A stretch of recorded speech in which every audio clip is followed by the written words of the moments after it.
नमस्कार। मैं doctor PD. महंत आपके सामने फिर से एक मुद्दे को लेकर उपस्थित हूँ। आज का मुद्दा है जो चुनाव हुआ है, ये चुनाव जो है मुख्यतः दो विचारधाराओं पे, दो गठबंधन या कहें दो पार्टियां, इनके बीच में लड़ा गया। और दोनों ही जो गठबंधन है या विचारधारा है, दोनों का ही जो मूल था वो था संविधान।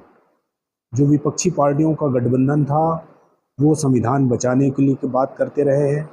हर जगह राहुल जी संविधान की प्रति अपने हाथ में लिए हुए संविधान बचाने की बात करते रहे हैं। और चुनाव खत्म होने के बाद मोदी जी संविधान को अपने सिर माथे पर लगाए हुए फोटो में दिख रहे हैं।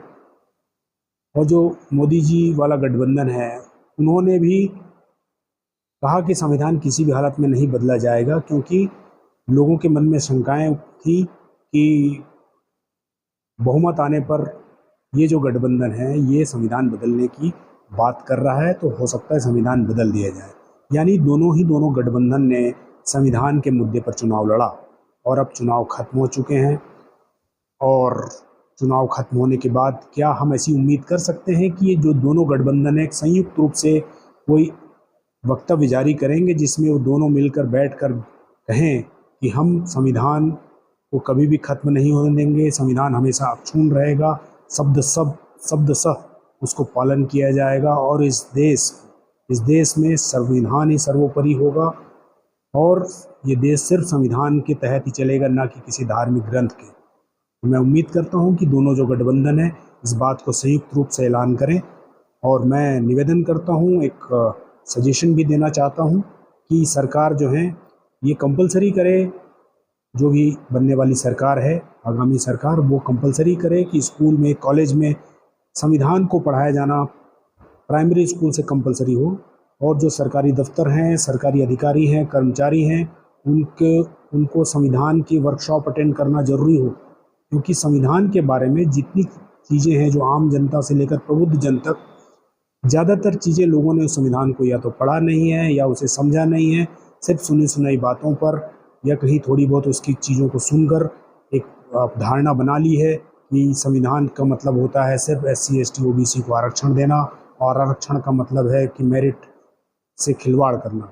ये सिर्फ मिसकंसेप्शन दिमाग में बैठा हुआ है, जबकि ऐसा है नहीं। संविधान में हर नागरिक को अधिकार दिए गए हैं, बराबरी का अधिकार है, उनकी ड्यूटीज़ हैं, और बाकी जो देश कैसे चलेगा उसके बारे में व्याख्या है। तो इस तरीके से ये दो जो चीज़ें हैं, संविधान, दोनों गठबंधन है, संविधान को स्कूल कॉलेजेस में, शैक्षणिक संस्थाओं में पढ़ाना कंपलसरी करें, पाठ्यक्रम में उनको शामिल किया जाए। और इसी के साथ साथ जैसे हमारा राष्ट्रगान है जन गण मन, उसके गान किया जाता है किसी भी प्रोग्राम से पहले या बाद में, उसी तरीके से संविधान की जो प्रस्तावना है उसके पाठ करने को कंपलसरी किया जाए। तभी हम मानेंगे, तभी हम समझेंगे कि ये दोनों गठबंधन जो हैं संविधान की बात करती थी और संविधान को मानने की बात को सच में मानने की बात करती हैं, ना कि सिर्फ दिखावे के तौर पर। तो ये दोनों गठबंधन, मतलब जो पूरे 543 जो सीटों पे लोग जीते हैं, दो गठबंधन है, ये संविधान के ऊपर लड़ा गया चुनाव था।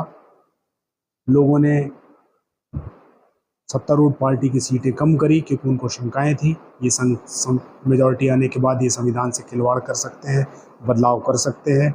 और उसी तरीके से जो विपक्षी पार्टी का गठबंधन था उनको ज़्यादा सीट मिली पिछली बार की बनिस्बत।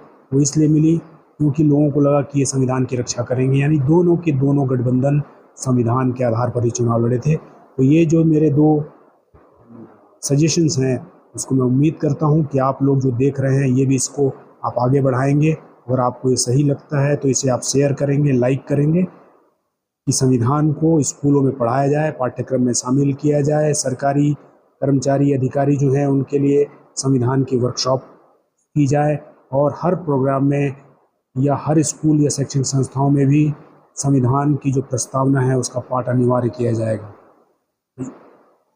इसी तरीके से जो हमारा संविधान है दुनिया का सर्वश्रेष्ठ संविधान है, तो हम उसके दम पर एक मजबूत भारत बनाने की ओर अग्रसर होंगे।